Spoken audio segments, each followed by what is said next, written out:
Hello viewers, and welcome to yet another Warhammer 40,000 Conquest video production. My name is Mitch, and I am the Hive Tyrant.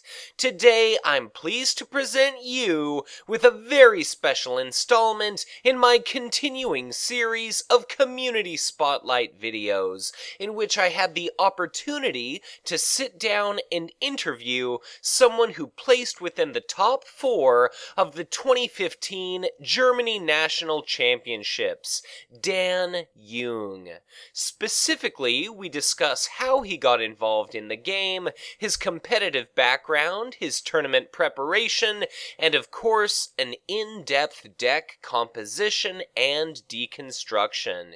We talk about the entire 2015 National Championship experience as a whole, and he provides a wealth of knowledge, advice, and wisdom regarding the entire event. So, if you enjoy this video, remember to hit that like button, ensure you are subscribed, and you're encouraged to share, because the more engagement this video receives, the more viewers are reached, and ever the broader you help grow our Conquest community. But, with our introduction aside, I'm honored to bring you a tournament report from the 2015 Germany National Championship. Well, thank you very much for joining me today, but before we get into the heart of this interview, why don't you introduce yourself and let our viewers know how you're involved in our Conquest community. Yeah, sure. Okay. So my name's Dan Jung. I'm known as Diazra in the community. I go by Diazra on pretty much every channel. I'm Diazra on Skype. Diazra in the card game DB forums, on Octagon, and pretty much everywhere, because I don't think anyone can actually come up with that name to steal it from me on any of the channels. And I'm also Diazra on YouTube. I do a series of YouTube videos of Octagon plays, although I haven't done that in a few months now, thanks to the fact that I moved and my internet connection here is very, very bad. Well, hopefully it'll hold up throughout our interview today, and now that you've got a peer, such as myself, having entered the YouTube battlefield, maybe I'll give you the kick in the pants you need to get back on the bandwagon and start putting out content again. But, you know, Dan, I very much appreciate your coming on here. You recently placed within the top 4 of the Germany National Conquest Championships, and I just wanted to ask before we get into all the in-depth information, you know, how did you get started with Conquest? How long have you been playing? What drew you to the game in the first place?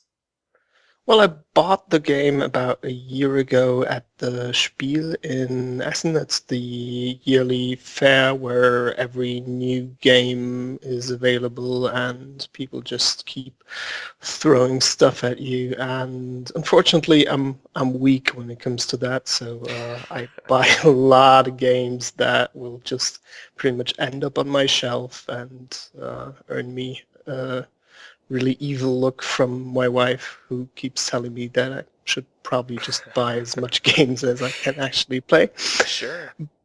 And yeah, so it sat there for a couple of months. I've always liked the FFG games, and I love their artwork. I love their game design, and I really like the LCG model. So I had been collecting Netrunner for quite a while, but never really managed to actually play it. And I played the Warhammer Blood Bowl Team Manager.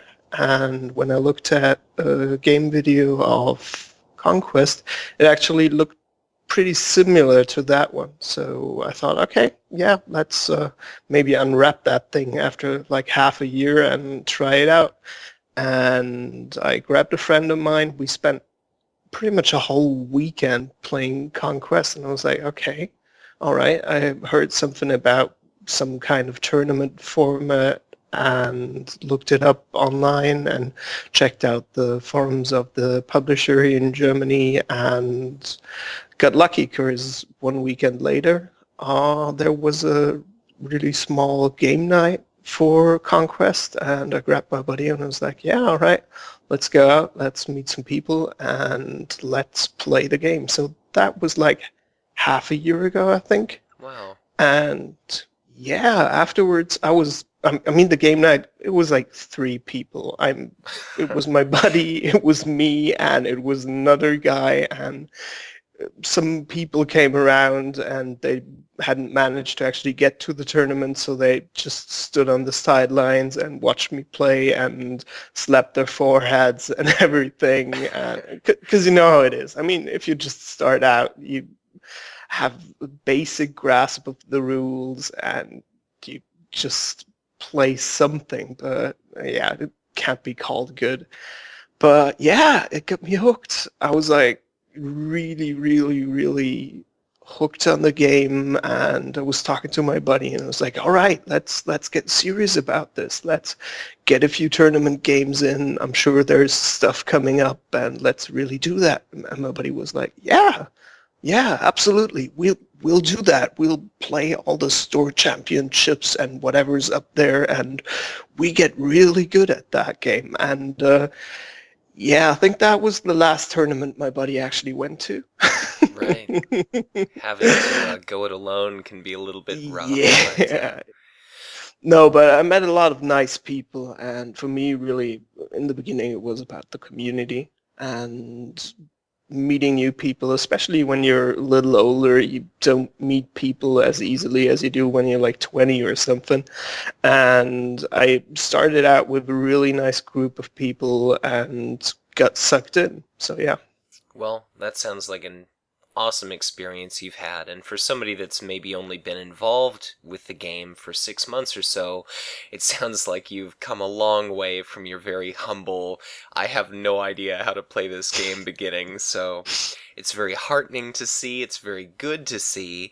I suppose my only other question before we get into the rest of it is, why stick with Conquest? You know, once you lost your local community, you're having to be a tournament player alone. What's really kept you faithful to this game?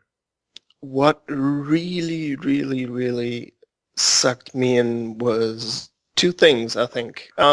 First thing was that Conquest, even half a year ago, was out just a couple of months. We were still waiting for the 3rd war pack to come up, and I had the chance to pretty much get in at the beginning and didn't have to check out that much stuff just to get a basic grasp of what the game was about. And Right. the other thing was of how easily accessible the community as a whole is, and the worldwide community. I mean, I started looking into Octagon real quick, and I checked out Card Game DB, and I'm someone, if I start something like that, I'll just try to get all the content I can find in as soon as possible. So I started listening to podcasts on my way to work. I started reading the Card Game DB forums, and I started playing on Octagon. And then I realized, oh wait, that guy I played yesterday, that big belly Jirelli dude. Right. Oh man, that was Davis Kingsley. That was the dude that almost won Worlds last year. Wow, that's crazy. So for me was the thing that you can just get to play against players that are really good at the game, and that you can just talk to them. You can just chat them up and be like, yeah, right. So I saw your game against Jeremy, and what did you think the moment you had to drop that Exterminatus? That must have really ticked you off, and you get chatting, and it's a really small community. And I mean, you see it every day in our Skype channel. I mean, we have people from pretty much all the podcasts. Liz joined yesterday, so that was quite cool. We have players like Dave is in there. We have Nathan in there, and we have we have pretty much everyone, and it's such a small group, and you get the chance to actually learn from the best without feeling like you have to bother them or anything. But you just, yeah, you it's really amazing. That's one of the things that amazes me the most about Conquest. It's not yet a community of several thousand people where everyone's in their small clique or anything. It's you get the chance to talk to everybody about everything.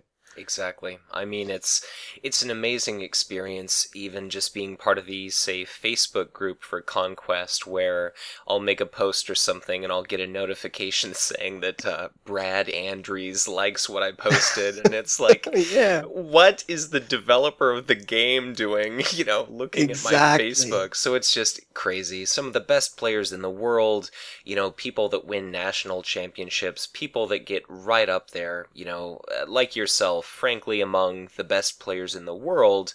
It's just amazing how tight-knit this community is, and it's growing ever larger all the time. So I think Conquest is off to a fantastic start, and hopefully if Star Wars doesn't absolutely consume Fantasy Flight Games as a company, it'll only get bigger and bigger in time. But, recently you were able to place extraordinarily highly at that Germany National Championships, and I was interested in interviewing the gentleman that ended up winning, but I don't think English is his strong suit, Uh, so... German neither.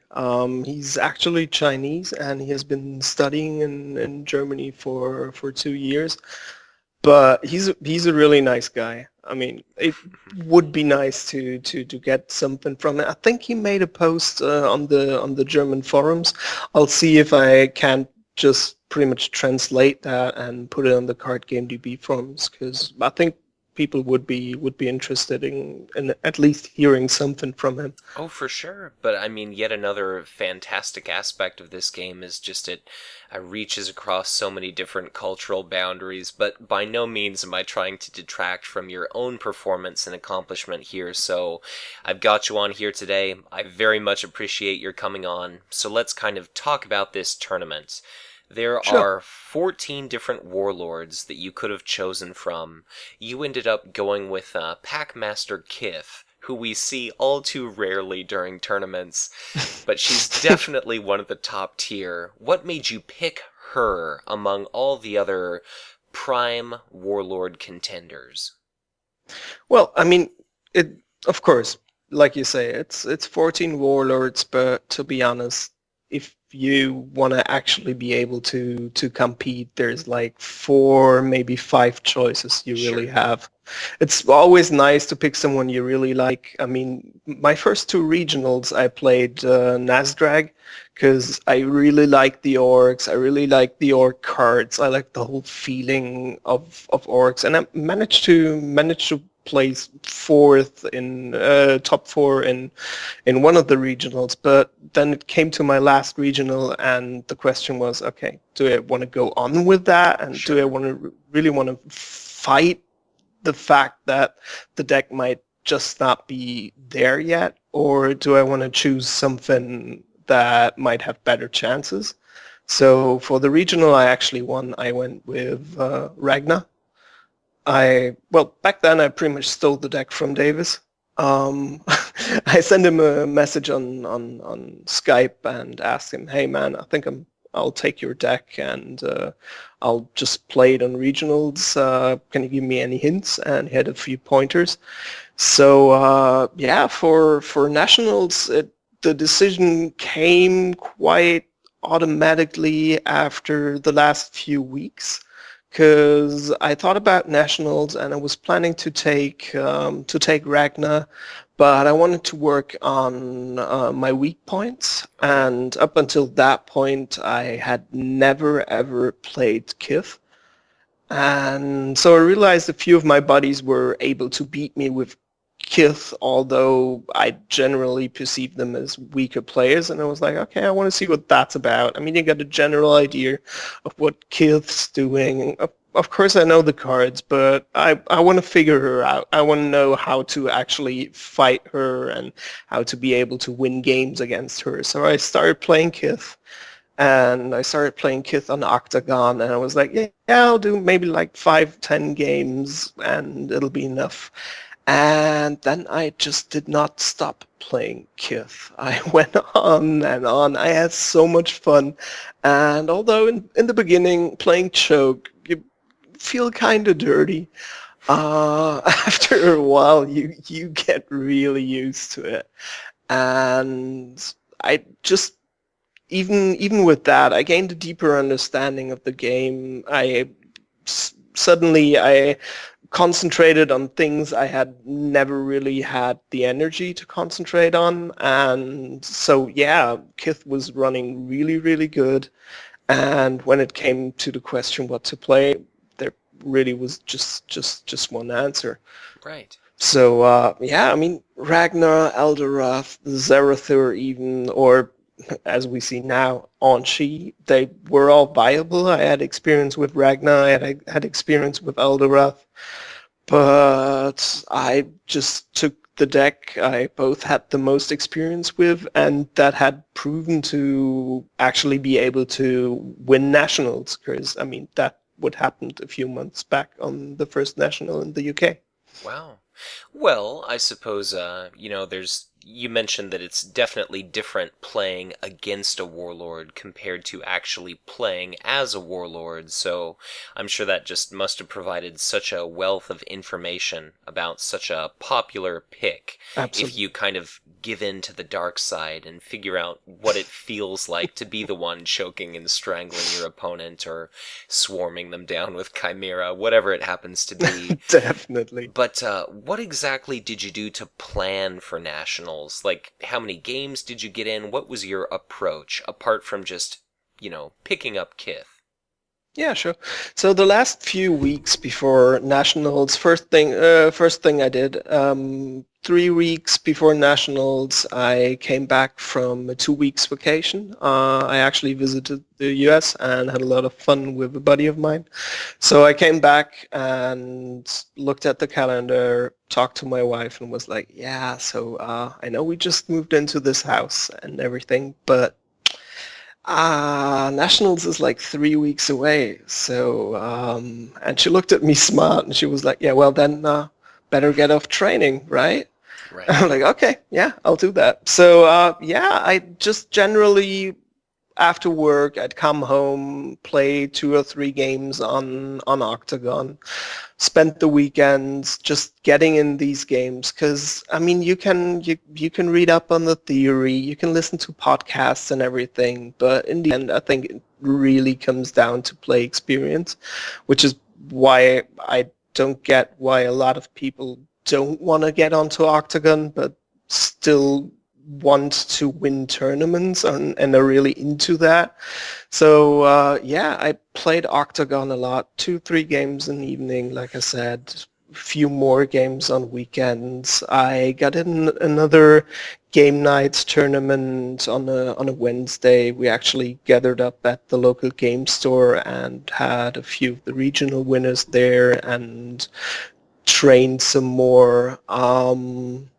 And what I did, because that's something that became real important to me real quick, because the first game I mentioned, the first game I did on that game night with 3 players and everything, I realized that I wasn't in the game. I was totally distracted and I made mistakes that even at my state of being used to the game I shouldn't have done. So I did some reading. I'm into self-help books and stuff like that. So I read up on some general gaming theory. I read up on some poker books that actually talk about the mind side of it all. So no hand analysis or stuff like that, but Very how to cool. actually keep yourself from tilting, how to get in the zone, how to constantly play concentrated, and how to the whole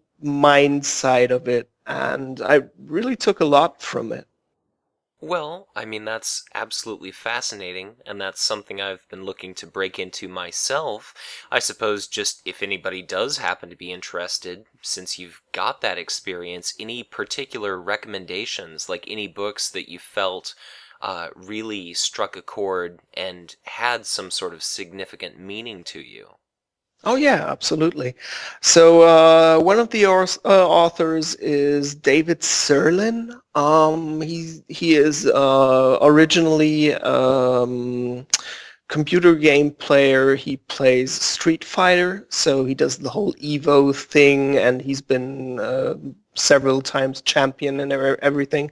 So his book is called Playing to Win, and it kind of focuses on a mindset that gets you to actually be competitive. It focuses on things like, and that's where, for example, Warlord choice comes into play. Right. It focuses on people claiming to actually want to win and people that actually want to win, because if we simplify it, we only had two warlords, and one of them was super fun, but the other one, although boring, would just be the better warlord. People taking the super fun warlord and still claiming that they want to be competitive and that they absolutely want to win tournaments, put themselves at a disadvantage. And yeah, so that's what Playing to Win is talking about. It takes some guidelines from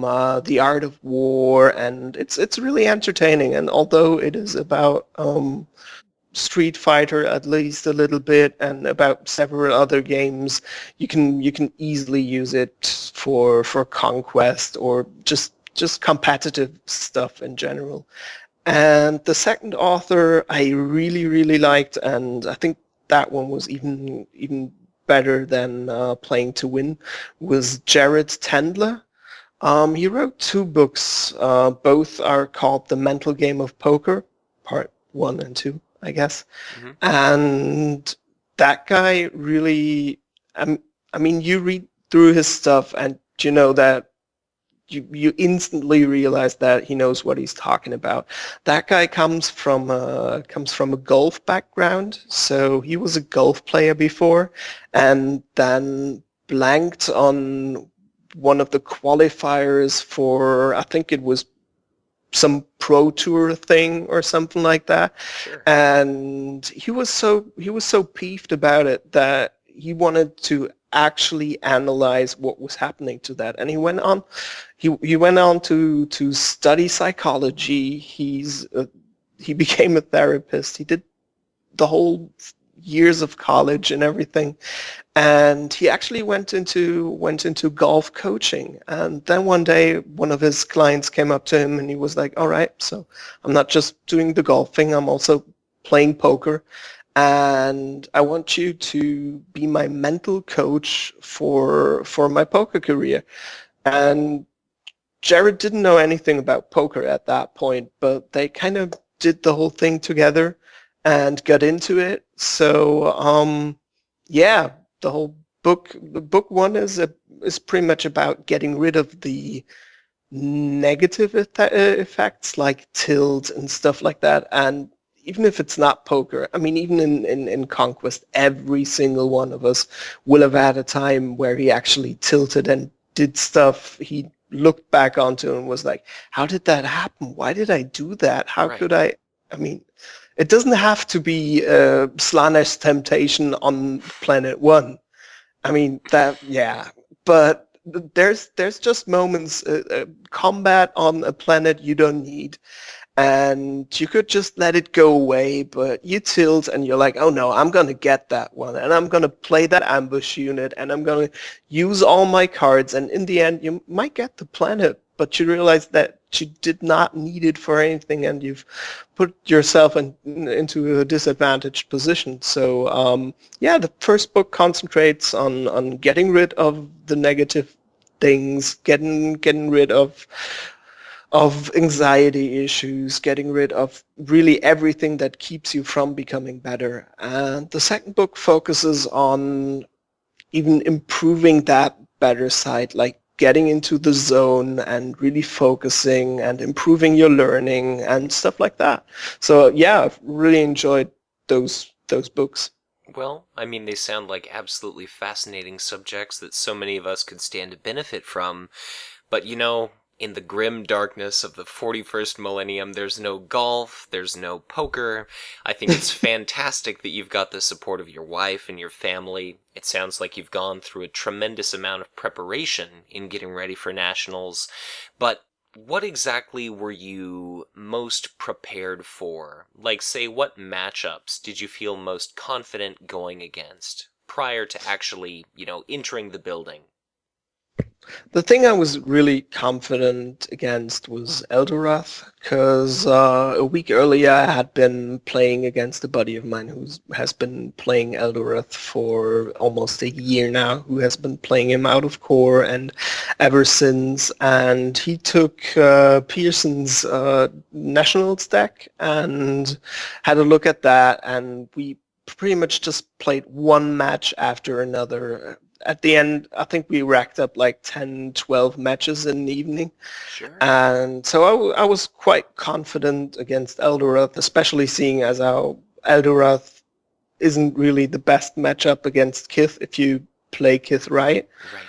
And another thing I was quite confident about was every outlier warlord. The last few weeks on Octagon, people have been trying warlords that I think they haven't tried before, or have been trying to make warlords work that did not before.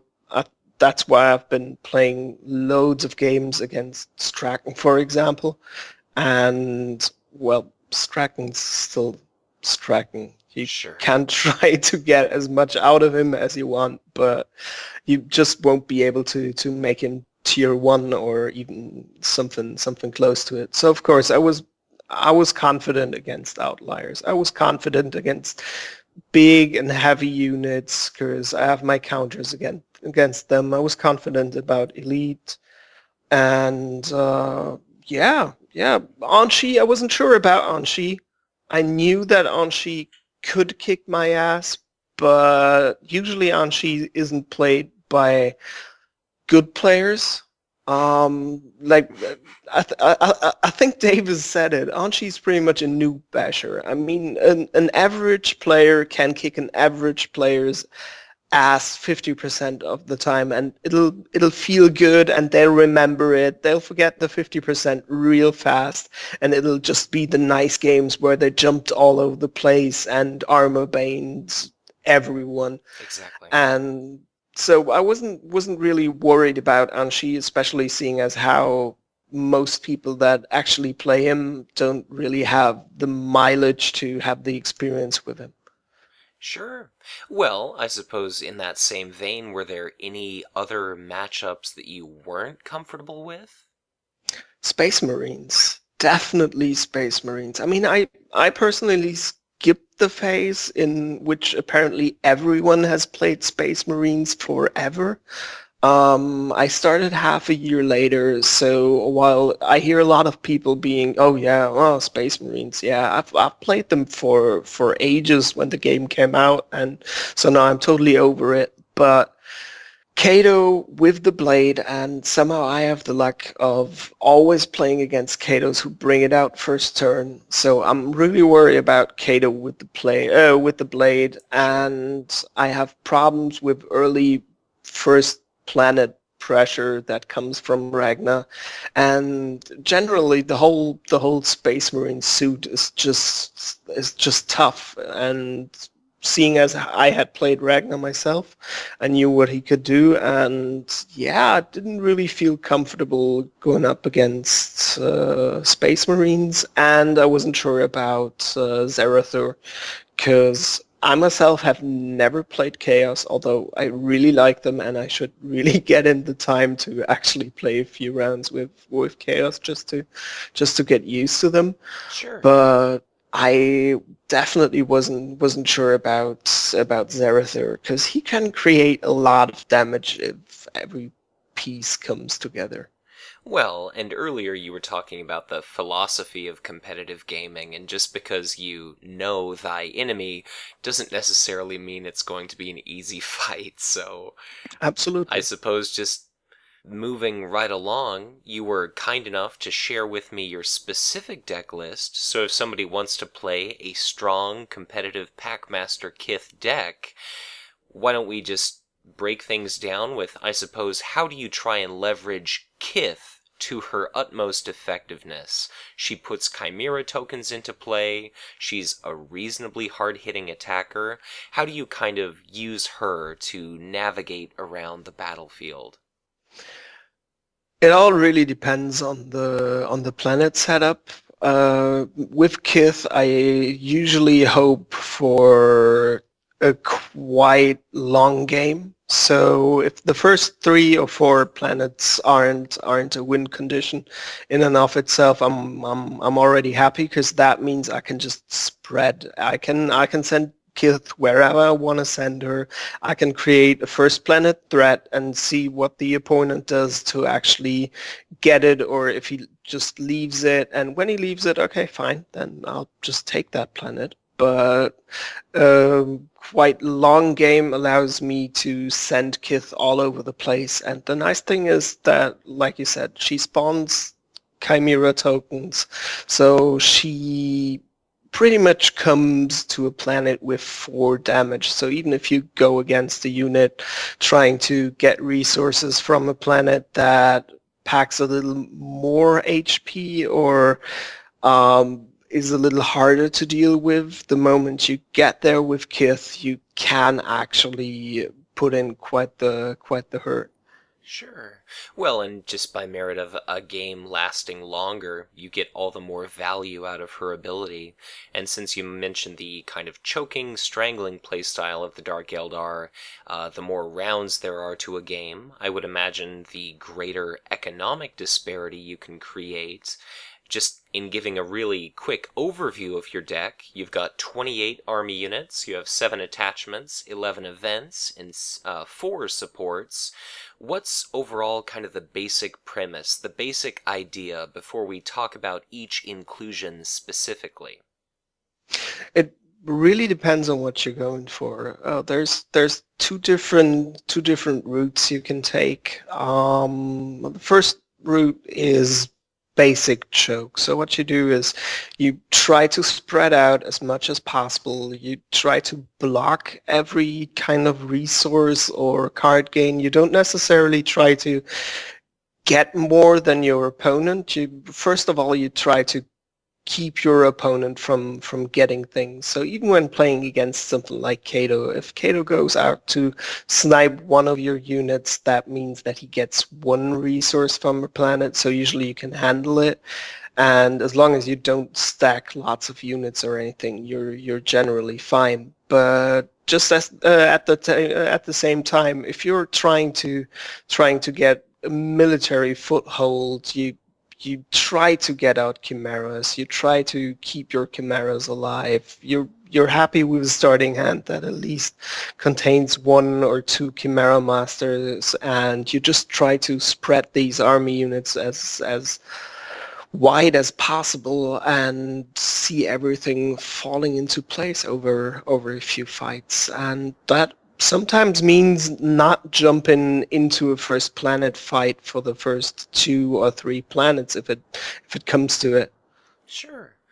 Well, just looking at your specific cards here, you've got 28 army units, like I mentioned, 3 of which are Bloodied Reavers. So they're fragile, but they hit exceptionally hard.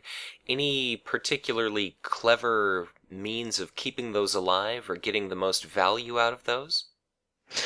The thing is with that deck is that it's quite light on shields, which means that although there's a lot of 2 shield cards that Dark Elder put into their deck. I just last week played against a Dark Elder Kith deck that actually had 9 2 shields in its deck. Wow. But yeah, in favor of choke and everything, this one just has the 3 raids and the 3 sufferings.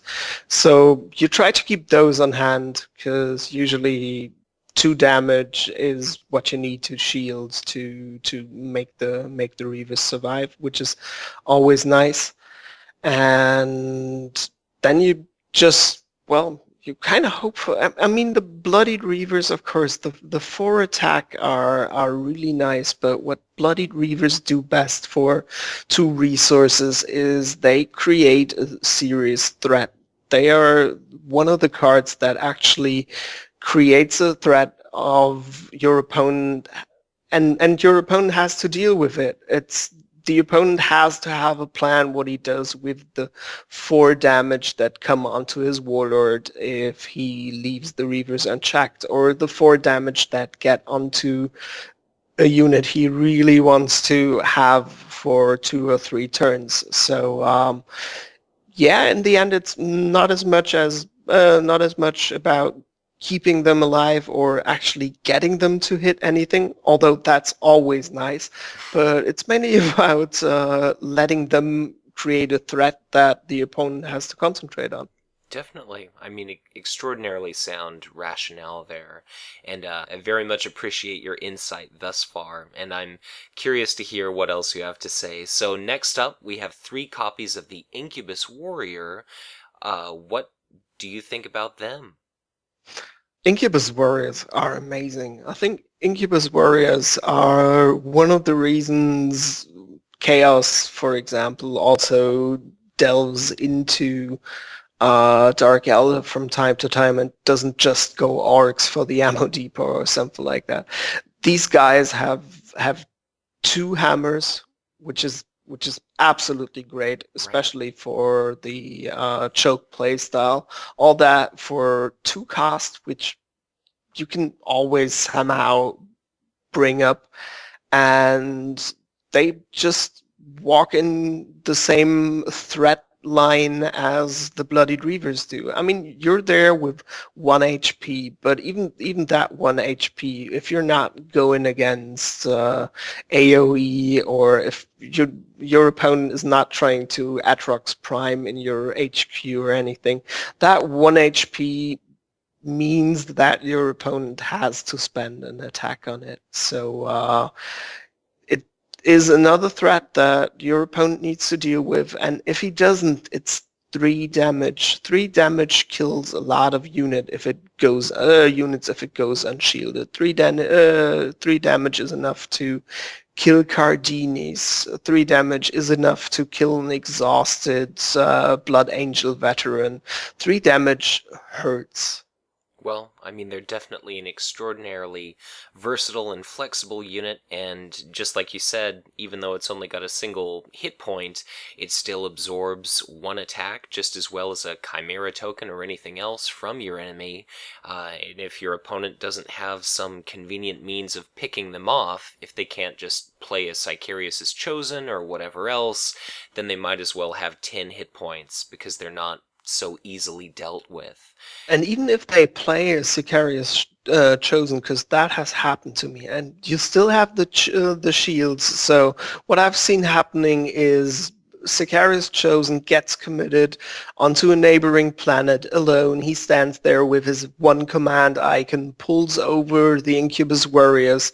You shield that 1 damage that comes onto them, and then you just stand there with 2 hammers, and he's just basically blocked himself. Exactly. I mean, it's stellar when you can pull that Absolutely. on your opponent. But, of course, you've got 4 copies of Kith's signature Chimera Masters. How do you try to get the utmost value use out of those? First of all, I use them to block command. Chimera Masters got 1 command icon, so that's really nice. And then it's the moment I see the den on my hand, I always want to have Chimera Masters. I've had Chimera Dens out first turn, but didn't have any Chimera Masters or anything, and with that one token Kith generates, you just don't get that much out of the den, so they really synergize so nicely with the den. And I generally try to either put them on planet 1 if you're playing against someone like Eldorath and you expect him to come over to a certain planet, sometimes planet 1. If you put the Chimera Master up there and he goes there alone, that means he's facing 2 units, and it puts 2 units onto the battlefield, which makes it really nice against effects that just target 1 unit. It's like the 2 damage from Ragnar. He can decide to either put them on the Chimera and most likely kill it and prevent 2 damage happening to him soon, or he can try to kill the Chimera Master to actually knock out that command symbol and try to get through the choke somehow. So what I really like about the Chimera Masters is how they put 2 units on the battlefield that actually present different threats. While the Chimera Master itself steals command or blocks command with his 1 hammer, the Chimera stands right next to him and is waiting to bite someone. Sure. Well, next up is a card we don't see too often in our current meta. You've got 3 copies of the Clavex Warleader. Yeah, so that was a really, really, really hard decision to put them in.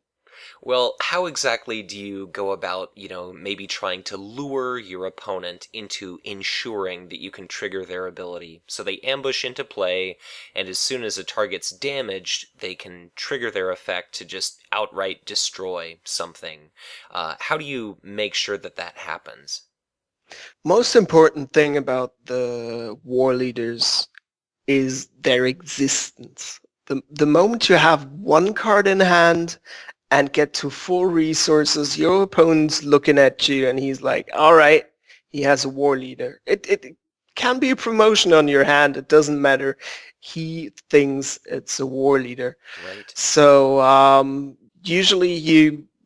usually try to actually answer your question. I usually try to spread damage on as much units as possible, and I don't try to hit the unit I actually want to kill off with the wall leader when it comes into play.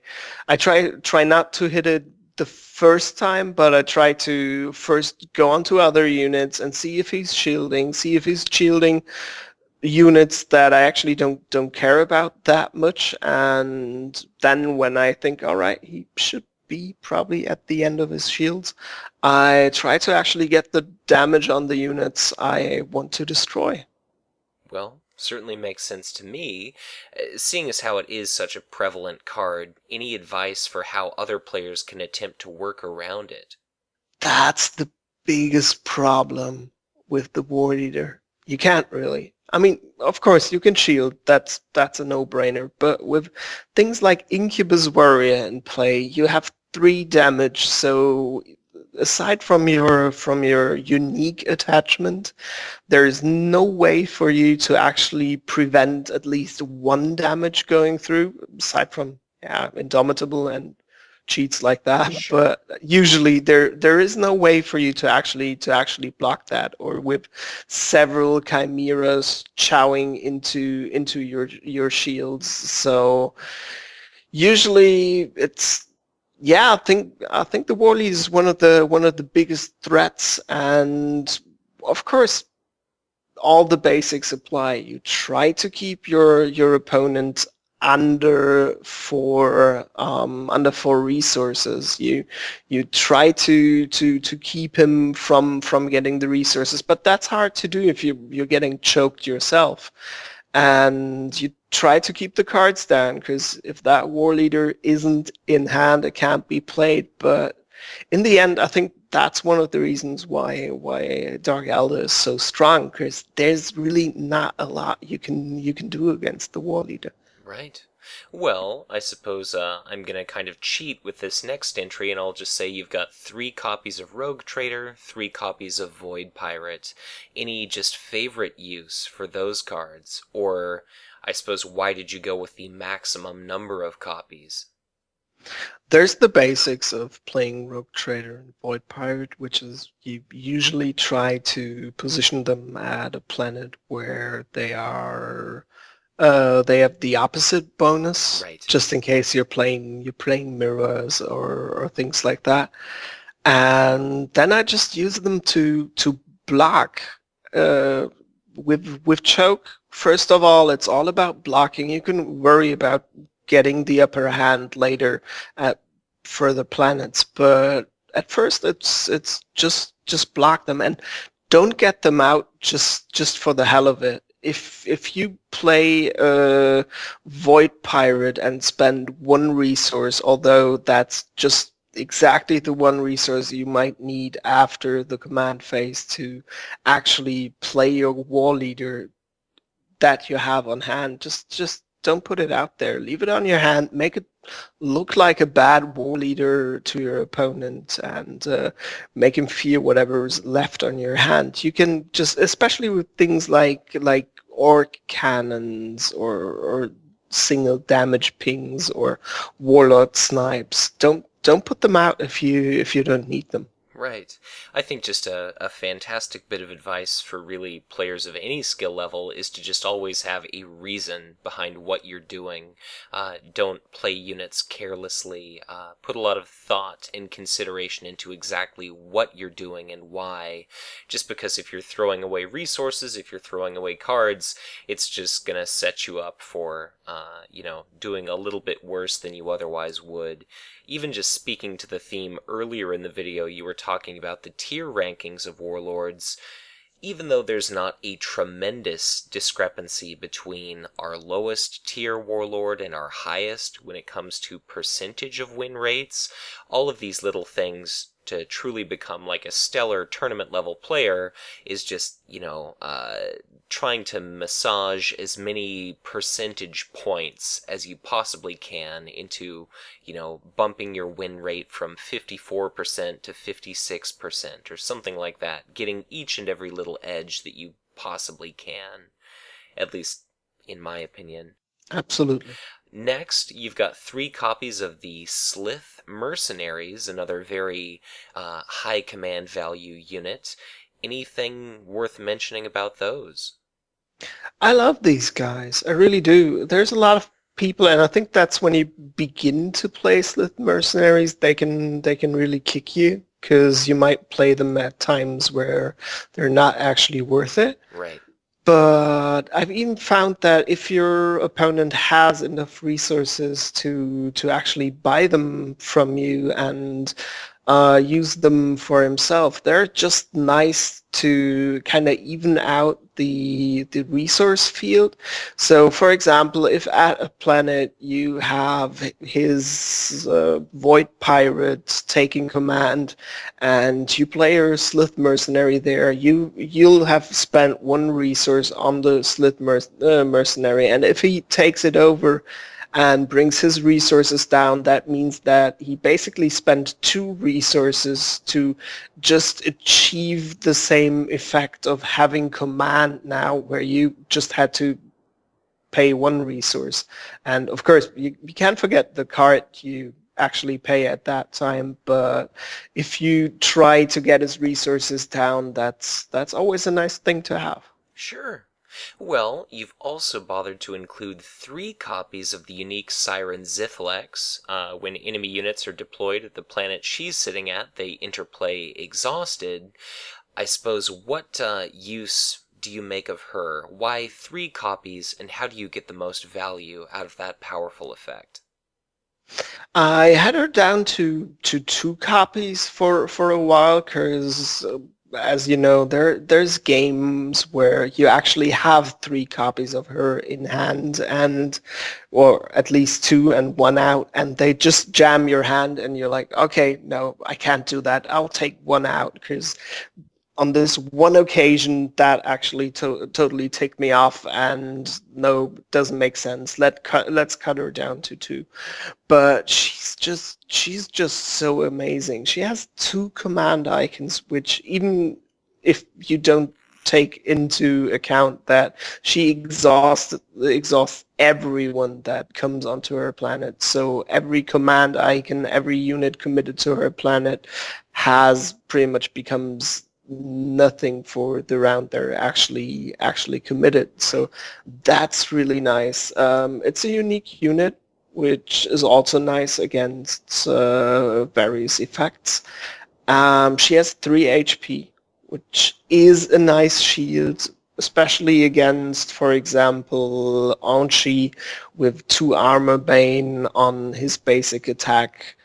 And she becomes a threat. People wanna get rid of her, especially if you're moving her around with the planet that allows you to move one unit to another planet, Right. and you're able to actually not just block the first planet, but block a few planets afterwards. And she just allows a really nice setup.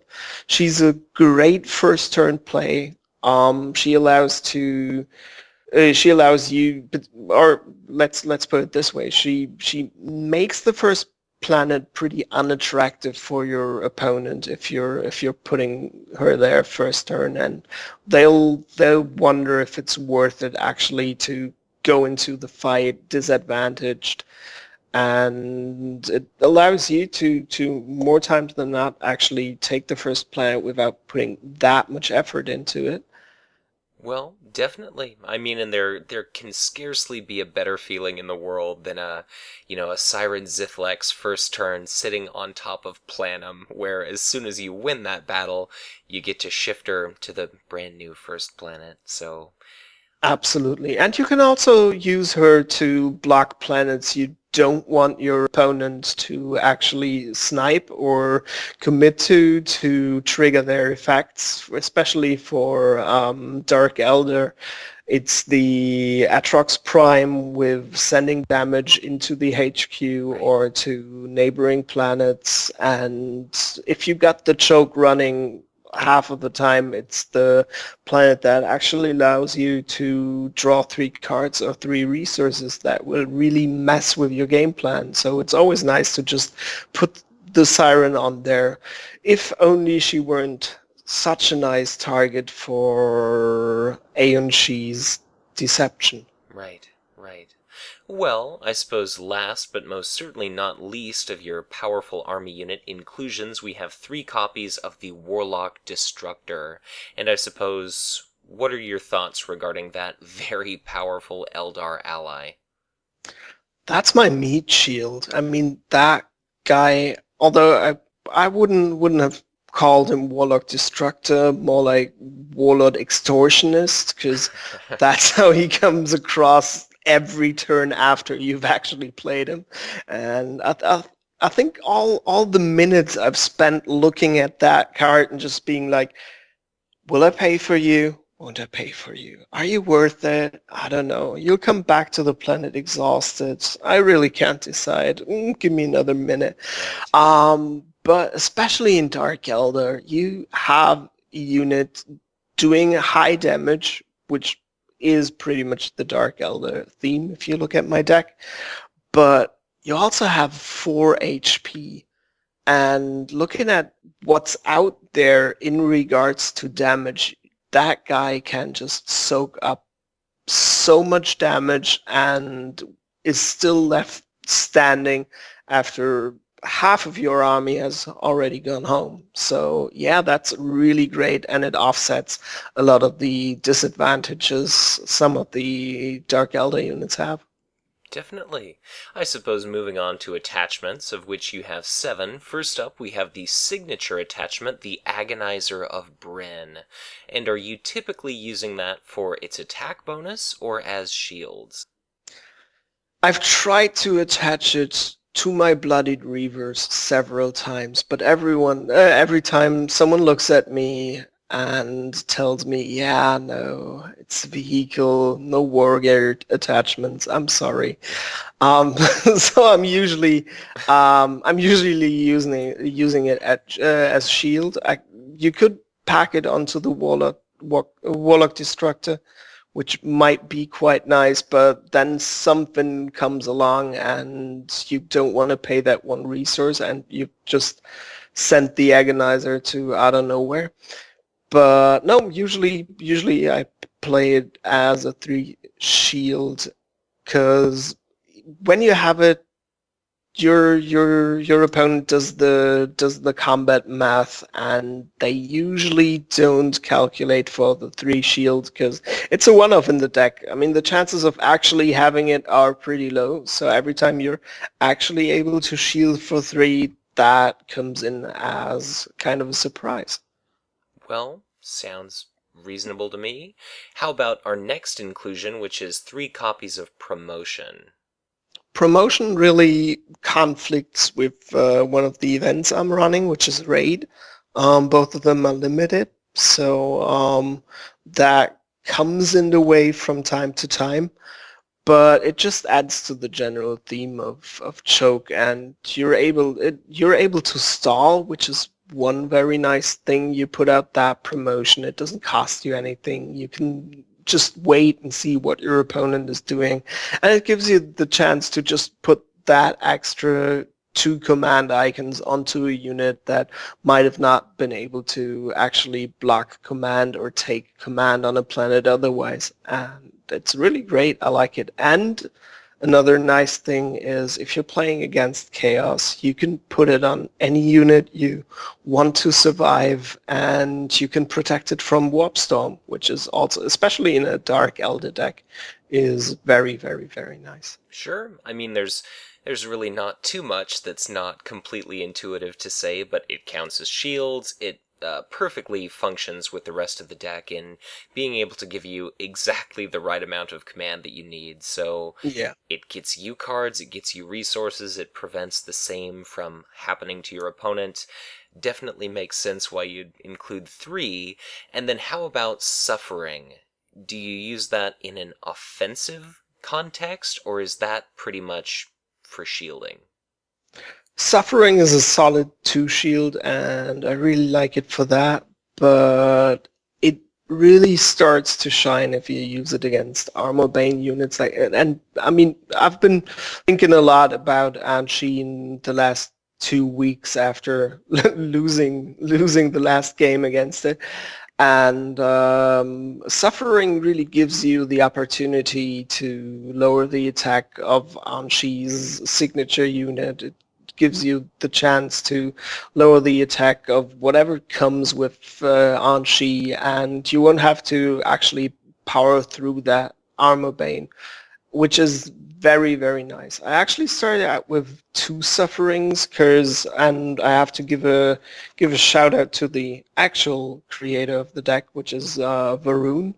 I think you interviewed him a few weeks back, right? He was the national winner? Yeah, he was the United Kingdom and, yes, he was the UK 2015 national champion. Exactly. So his deck is running 2 sufferings.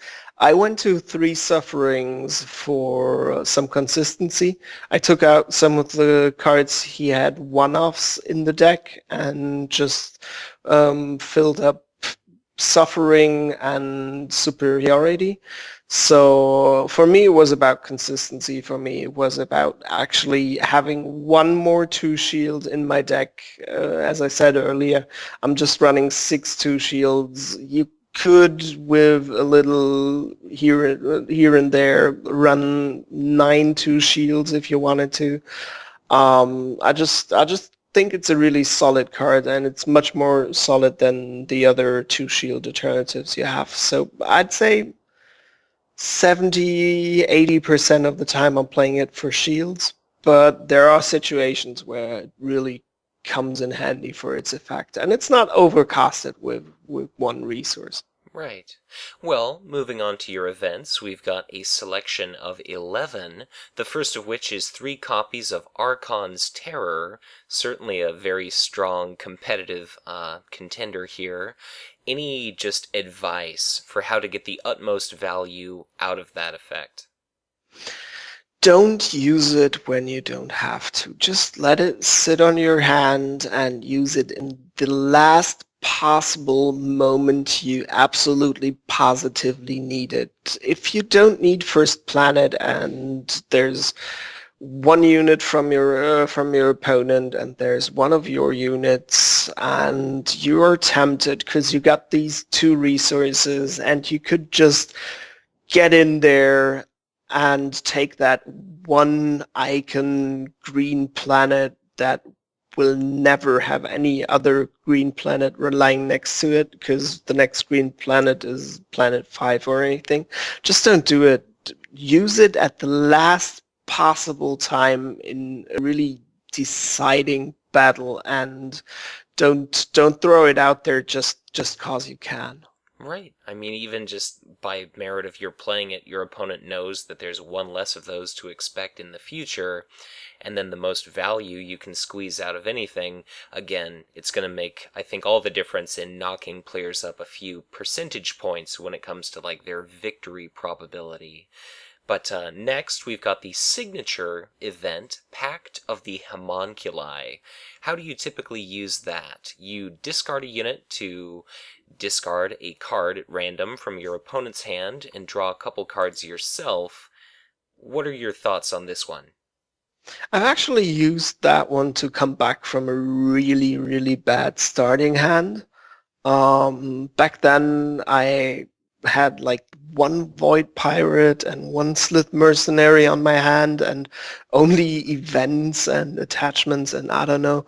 So what I did is I played the Slith Mercenary, prayed that he wouldn't take it from me on the first chance he had, and he actually didn't.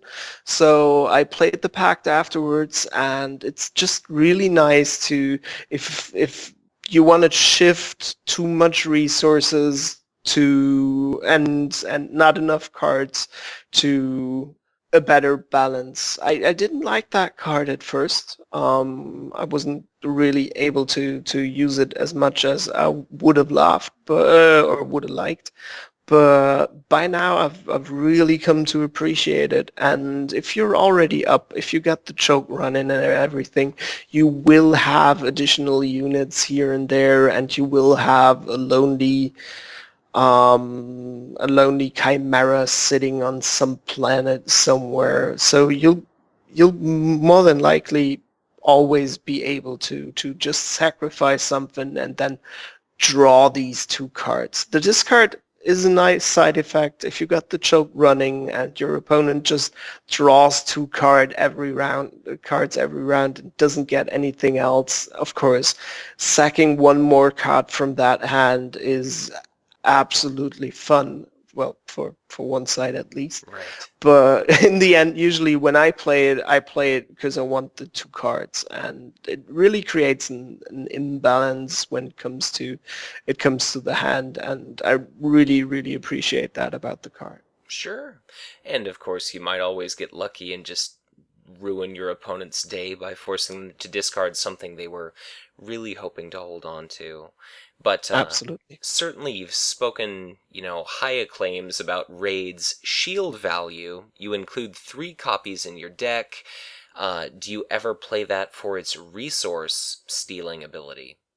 Absolutely. The thing is, with Raid and Promotion both being 3 copies, in an average game it comes down to you being able to play either one or the other on each turn, and that's really nice. What I really like about Raid is that it's an action, so you don't have to play it in deployment.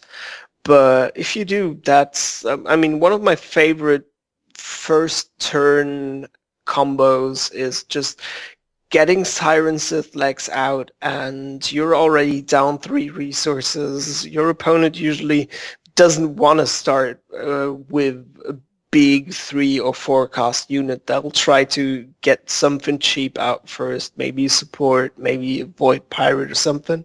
So that already brings you in a situation where you can steal one of his units, possibly screw up all his deployment math for first turn, and yeah, you get an extra resource. So that's pretty nice too. Definitely. And last, but well, I'm not sure whether to say least or not. This is a very divisive inclusion here. You've got 3 copies of superiority, and I suppose I'll just ask you, how do you make sure that that's beneficial as opposed to a liability? Superiority, just like last moment promotion, just really helps you to keep every planet in check, especially when you start the choke, like round 1, round 2. It allows you to really take command from or keep the your opponent from getting any benefits from planets you might not have been able to cover with other units, or might not have been able to block with your warlord. Or sometimes you have the regular 1 command unit plus your warlord going to a planet, and you get the same on the other side, and it just helps you to actually put the choke on even more. And it's always fun to include a card that Davis thinks is overrated. So yeah. Exactly. Well, last, we've got 4 different supports, the first of which really facilitates that choking playstyle. You've got 3 copies of Archon's Palace. I suppose, what are your thoughts there, as if I couldn't already guess?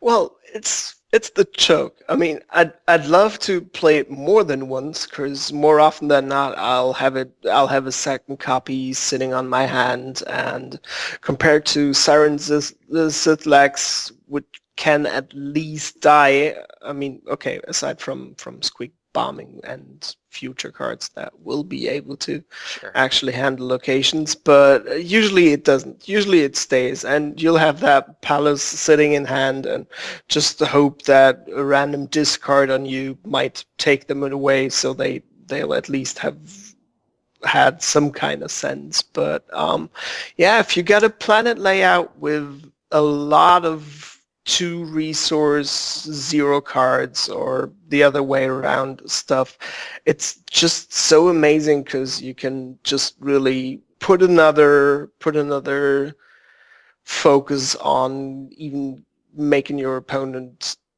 likely to not draw anything or not gain any resources. And it also means that even if your opponent goes somewhere with his warlord to actually snipe command, which is something you can't do anything against with superiority, which is something, it just doesn't matter how many command icons you have over there. If the opponent's warlord is standing there and your warlord isn't, it just means that they'll have won that planet. So that just makes Archon's Palace so nice, because if they want to get these 2 resources from that planet and they commit their warlord, well, you just exhaust your Archon's Palace, and that's that. Right. Well, and the final card, the 50th card of this deck, is 1 copy, of course, of Chimera Den. And I suppose, what, best case uses have you ever gotten out of that one? Clearly it's powerful, but how do you prefer to use it? I think that's the difference between a really good Kith player and an average Kith player. The trick is you play the den first turn. You just play it first turn. It doesn't. I've had people argue with me, yeah, but it's only in the deck once, and the chances of actually getting it, yeah. But that's not the point. If you play it first turn, it's quite nice. It's really cool. Of course, you want to have Chimera Masters coming with it, because if you don't, you'll not have a lot of actual Chimera gain from turn to turn, Right. because you're pretty likely to actually use them to do things, and that means that half of the time they actually die. But it puts up an actual threat. It means if it's turn one, it means that if you get the standard one unit each side situation on planet one, that if your opponent wants it, he more than likely has to actually commit his warlord to that planet, because if not, and your Kith goes to planet doesn't really matter. You can just send your Chimera over there after his unit has hit something, and you'll just put extra damage on there, and you're pretty likely to get the planet even without having to send your Warlord there. So it just generates a lot of pressure. It generates a lot of threat the opponent has to take into account. And in the moment you have 3, 4, 5 chimeras, it even makes it hard for your opponent to even commit to a planet to snipe command, or to just bring his units in to prepare for a later battle, because you'll just use your Dan to bring your chimeras into place. You can even, if you don't need them during the combat phase, you can even send them to another planet to have them ready next round at the end of the combat phase and things like that, because it's an action, and that's just really powerful. Right. Well, at this point, we've covered the entirety of your deck, and once you had this in hand, certainly you're packing a lot of power here. What exactly was the competition like? You know, how many people showed up? What were some of the high points, some of the low points?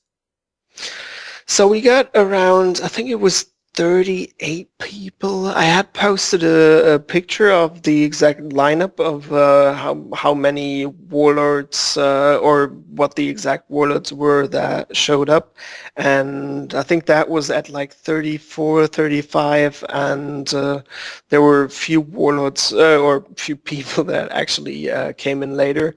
So I think we were at 38, and the tournament was incredible fun. It started out, I had a first round bye.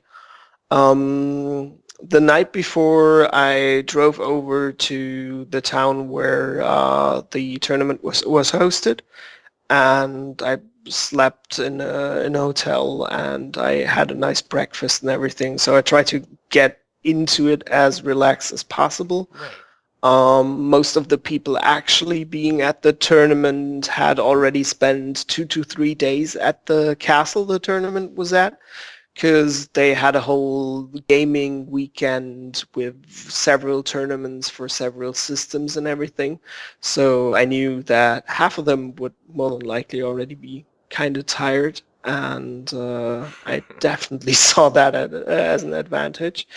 So yeah, after getting a nice breakfast and everything, I drove there, registered, and then, of course, what you always want to do if you go to a tournament to actually play Conquest, you love to skip the first round because you got a buy. So, yeah, I used my regional buy, got an automatic win in the first turn, so I automatically moved to what pretty much is an upper bracket, I guess. Sure.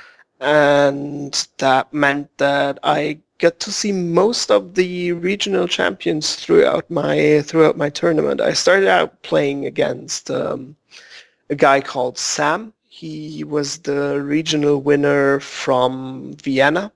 So the championship didn't just have Germany, it had Germany, Austria, and Switzerland. And although they're called the German nationals, but yeah, I guess that's just how centric we Germans think. Sure. It's all European to me. It doesn't make any sense at all. Yeah. Okay. So yeah, I was playing against Eldorath first turn, and I brought out the Den first turn, and I saw his will to fight just pretty much leave exactly at the time when I put the card on the table. Right. First action, first turn. And after that, I was able to just establish the choke. I had enough Chimera Masters to actually make his Eldorath's ability not that useful, because that's a nice thing against Eldorath. You just try to spread as much as possible, and you just try to get as much units as possible onto a planet, so that even though he might exhaust one of them, you just kick him in the face with the others. I think I bloodied him like turn 3, and he then conceded on planet 4, something like that. Sounds like a very rough start to the day for that gentleman. Yeah, absolutely. And I felt sorry for him, because that's just thing about Kith is, and I understand everyone who hates people for playing their unique support or unique attachments in round 1.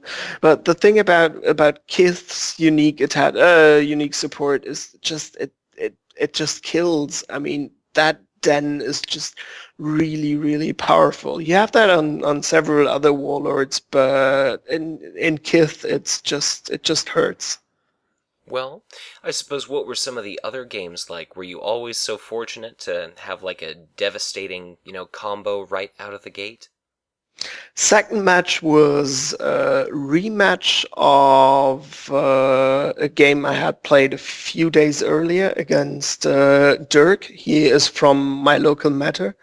And the first time I played against him was in the quarterfinals of the first regionals I went to, and he totally beat my ass. And he's a really nice guy. He's really cool, and he was sitting there, and he was like, "Oh yeah, our Conquest. Yeah, I just started recently. I don't really have time to play, and oh yeah, I just got this deck together. I don't think it's any good, and I'm not good." And he played, and he won, and I was like, "Oh, dude, I've been So yeah, this was pretty much the revenge. This time I appeared with my Kith deck and did what I earlier said you have to do when playing a mirror to show you're the better Kith player.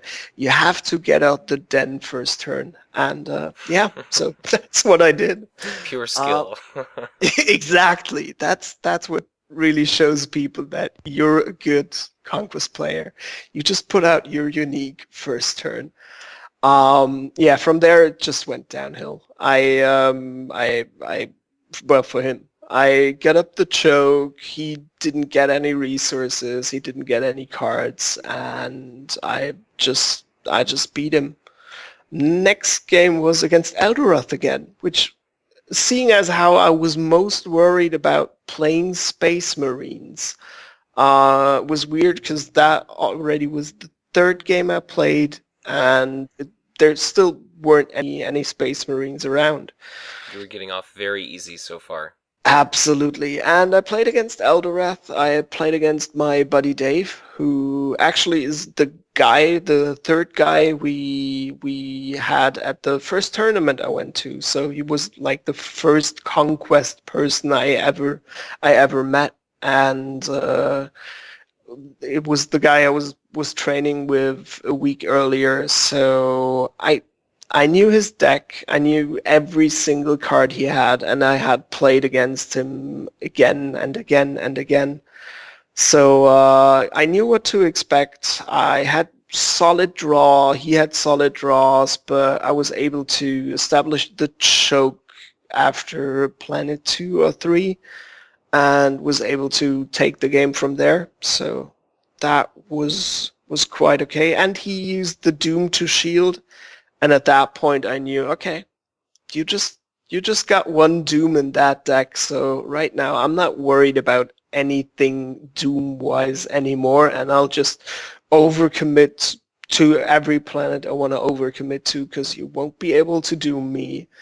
And yeah, that really showed how much effect it can have if you know absolutely every nuance your opponent's deck has. Right? Definitely not something you can rely on in a tournament, No, but no, absolutely definitely not. one of those advantages that if you've got it. I can't fault you for using it. Yeah, no, absolutely. So the next game was against Aeon Shi.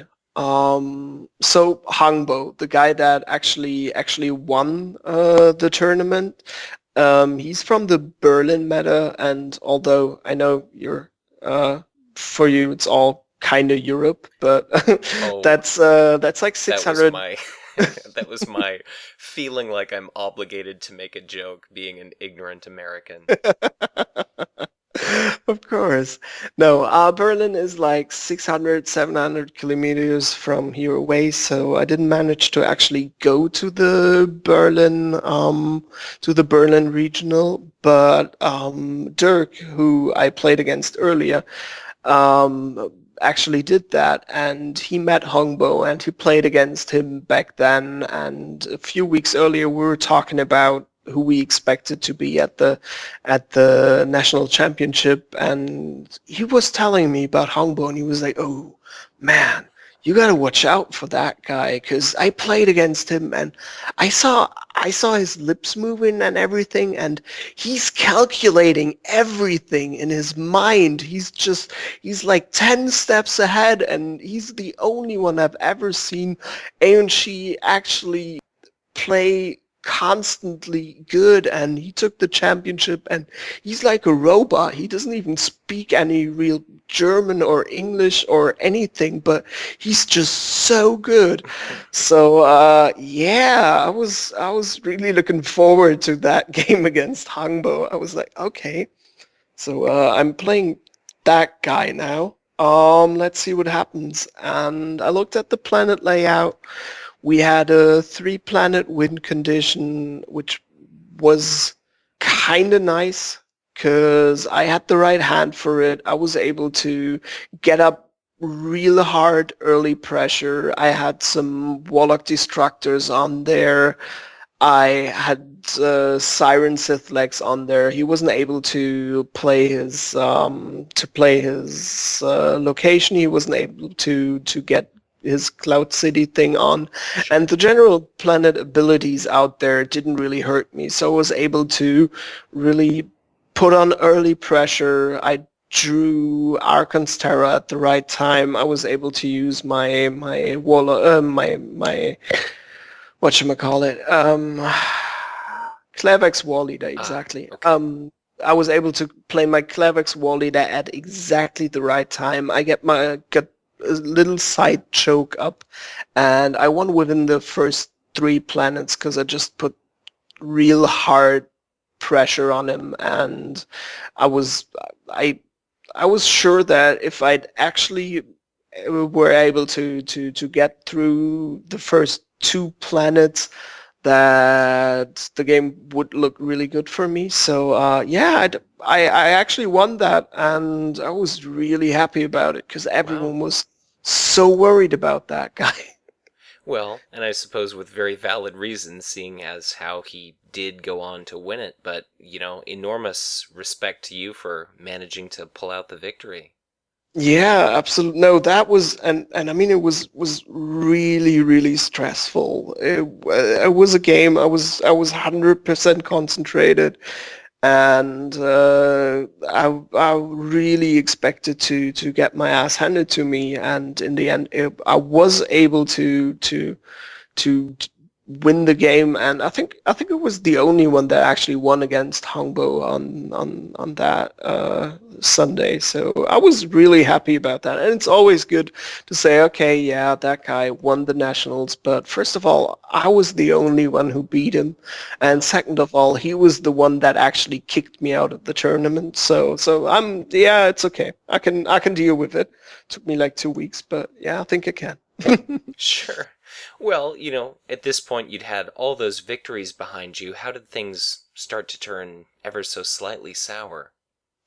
Yeah, that was my last game in Swiss. So Florian Maas. Some people might know him from the Skype channel, and he went undefeated into that round. I was the only other one that was undefeated at that point. He was playing Zerathur, And he was so stressed out because he had been sitting the whole day and everything, so his back was hurting, and he was looking at me and was like, "So, dude, I mean, we're both getting into the cut. Do you really want to play this? Can't we just go shake hands and just relax for an hour so we're ready to go into the cut and everything?" I was looking at him and was like, dude, really? I don't know. I was really looking forward to that game, and you know what? Let's just take it slow. Let's just no stress. Whatever happens, happens, and we'll just. And so he actually played the game standing and walking around the table and everything, and we just took our time, and that came to bite me in the ass in the end, because we played so slow that we actually got into the time that we actually that a timeout was actually called, and he got a modified win on me, which I'm still really, really sorry about. Although I looked at him and was like, yeah, okay, so it's break now anyways. I'd really love to go on and actually play the 5 more minutes we still have on this game, because I don't think it'll take longer than that. And he was like, oh yeah, sure, let's do that. And I managed to drive it home after 5 minutes. So, okay, I still managed to actually win. So I'm kind of okay with that. Sure. Well, I suppose what were your remaining matches? So my last 2 matches after that were against Dave again, my buddy that played Eldorath, and I actually managed to beat him again. And then Hongbo, and yeah, it just did not work out. And I mean, there's times when you lose, and as much as you analyze, you can't figure out what went wrong. But I mean, I've been thinking about that match and everything around it for a few days, and I got a few quite good ideas what actually went wrong. So it started out with I have a small routine to actually, well, it's a between game routine. It's one of the things that the author of the book I mentioned earlier actually suggests, and it's Right. I got a small cool down routine after a game, which is just listening to a song on my phone, and after that, I have a small warm-up routine, which is just listening to another song to just get hyped up and get into the zone and everything. And I actually managed to do that between every single game. I mean, my meta buddies were poking fun at me and were looking at me like, oh yeah, okay, you're a professional player now. You do routines and yeah, sure, do your thing. Well, I guess as someone who's studied quite a bit of psychology and counseling and biology, I can't help but view the human body as kind of a bag of chemicals, and if you can manipulate that through music or whatever it happens to be, then good on you, because you're kind of, you're getting your desired effect by whatever means you can, and I think that's particularly clever. Yeah, absolutely. And I mean, it worked for me up until that point, but then my battery ran out. So I couldn't listen to anything, and I just spent 5 minutes before the game sitting outside smoking a cigarette and just pretty much looking at the sky and being like, okay, I'll try to sing the songs to myself now, but nah. So it didn't start out very well. And then I just really, really underestimated my opponent. The planet spread was quite heavy on icons again, so it again looked like if I really, really tried to, I would have been able to get a win within the first 3 planets, and I decided to go in guns blazing, full pressure, first 3 planets again, just like I did in the game before. But I had Well, an okay hand for that. I might have mulliganed, but I don't think that actually was the problem. The planned abilities didn't really line up. They weren't as advantageous as they or let's just say not harmful as they could have been for me. Right. And Hongbo reacted the best way he could. He went in, and while I put on the early pressure, and while I went first planet harassment and everything, he actually managed to get a wide command spread. He actually managed to choke me out.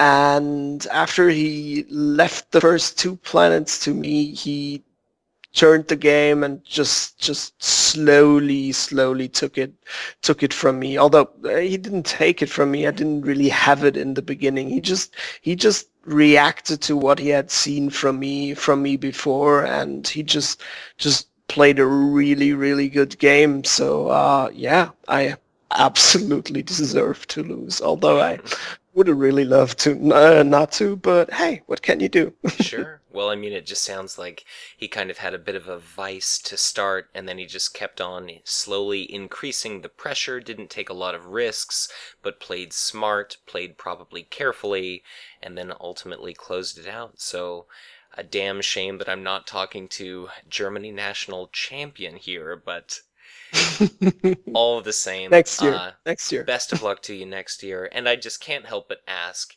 obviously you did fantastic in the tournament. Huge kudos and congratulations to you for doing as well as you have. What's in your future competition-wise? Like, are you looking to do Worlds? I'd love to do Worlds, and it was one of the main reasons I really put a lot of effort into Nationals, because I wanted to go to Worlds, not just to play Worlds, but mostly to meet up with a lot of the people I have been hanging around for the last few weeks and months, to hang out with Sam and smoke a few cigars and things like that, and just have a general chat and meet up with really couple of really great guys and get to meet them. But yeah, unfortunately, it doesn't look like the flight is in the cards on my own, so I won't be able to make Worlds this year. But I decided to actually put some money aside the next few months, and I'll start out with store championships again next year. I'll do the regionals, and if Nationals doesn't work out to my satisfaction next year, I think I'll just have enough money on the side to actually fly to Worlds next year, because I'd really love to be there. I mean, looking at the schedule, even if you're not interested in any game but Conquest, you can pretty much spend every single day of the whole event playing some kind of Conquest tournament, and that would just be so much fun. Right. So I'm really jealous. You're going, right? Oh no, so I'm gonna be there with you in spirit, being very jealous. Okay. It's gonna be like Gen Con all over again. So Yeah, it's just gonna be exactly. a nightmare. Except this time there's no early access to Tyranids making me feel bad, so Yeah, well, that's something. somehow I'll survive. Well, maybe, I mean, it's November, right? We only have August. Tyranids aren't out there. Maybe they'll give a second wave of early release Tyranids because they still haven't arrived or something. Here's hoping I can feel bad Yeah. all over again. So Oh yeah, I suppose, absolutely. I thank you so much for coming on, Dan. You've been an enormous wealth of just fantastic advice and encouragement for new players. But as a way of closing things down, before I, end this interview, any final thoughts or pieces of advice you'd want to share with listeners that might be looking to increase, their competitive gameplay? Well, first of all, thanks for having me. And play on Octagon. I've been talking to a lot of people in my local meta, and it might be different in the States. Maybe it's just just a German thing, but people have been talking to me, and they were like, "All right, so what should I do to become better, and how can I?" And it's I keep telling people, just go on Octagon, play on Octagon, just get these games in. It doesn't matter if you lose, if you win. It doesn't matter if you're just halfway concentrating through the game or anything.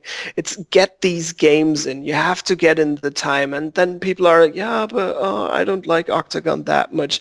Yeah, I don't think football players are actually going to the gym because they like the gym so much. You have to get in the training, and the easiest way to actually do that, 95% of the time, it'll take you like 5 minutes, 10 minutes to find a game on Octagon. So it's really easy to find people on Octagon. It's easy to find really high-class players that are able to give you a challenge on Octagon. And if you're not in front of the of a computer, and you're not able to actually play any conquests, and you're sitting in your car or anything, listen to podcasts. There's a lot of podcasts out there. There's 4 specifically I really, really love, and you'll find them. They're the only one on iTunes aside from Mitch's now pretty much podcast that arrived. Listen to Mitch, listen to First Planet podcast, listen to the Tag Squad, especially Conquests, and listen to the Traxxas Sector Warcast. They're amazing. Start in the beginning, and you'll get used to all the cards and all the war packs that came out. And it's not that much to actually catch up on, because it's only been a year. We've only had a cycle, so it's still really easy to get into the game, and it's still really easy to become good at the game. Definitely. And well, just before we totally wind things down, since you were one of the very first community resources I myself stumbled across, why don't you let viewers know where they could go to see some of the commentated matches you've put up on YouTube?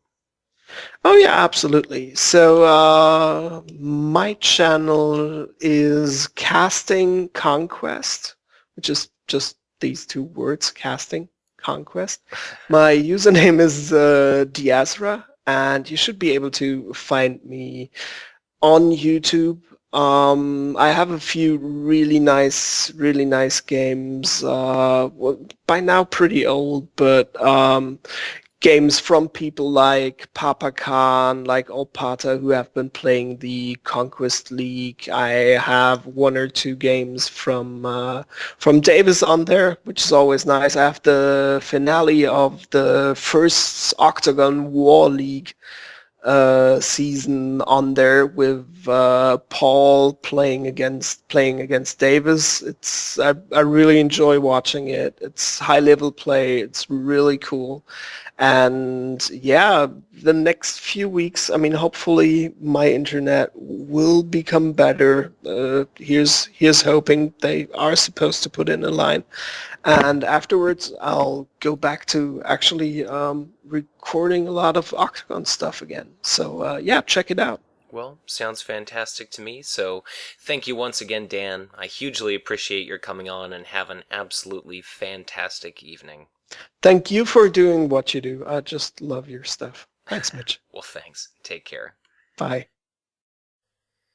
Well, with our interview having ultimately drawn to a close, I'll just conclude this video by saying thank you once again for watching, and I very much hope you enjoyed this very special discussion. Please leave a comment sharing your own thoughts and opinion regarding not just this interview or Dan's deck list, but also your own experiences when it comes to tournament play and competitive gaming. Interaction with viewers like you is quite sincerely the absolute highlight of my creating and maintaining content for this channel, and I'm honored to have had the opportunity to share with you this interview today. So, with that said, if you enjoyed this video, be sure to hit that like button and subscribe to my channel if you've not done so already. If you are already subscribed, you're encouraged to share this content, as the more eyes there are on this channel, the more potential players we might draw to this game, and as a result serve only to ever expand our Conquest community. Please feel free to contact me directly or keep in touch through any form of social media you'd like. But in any case, thank you very much for watching, and be sure to check back in again soon for ever more Conquest LCG content to come.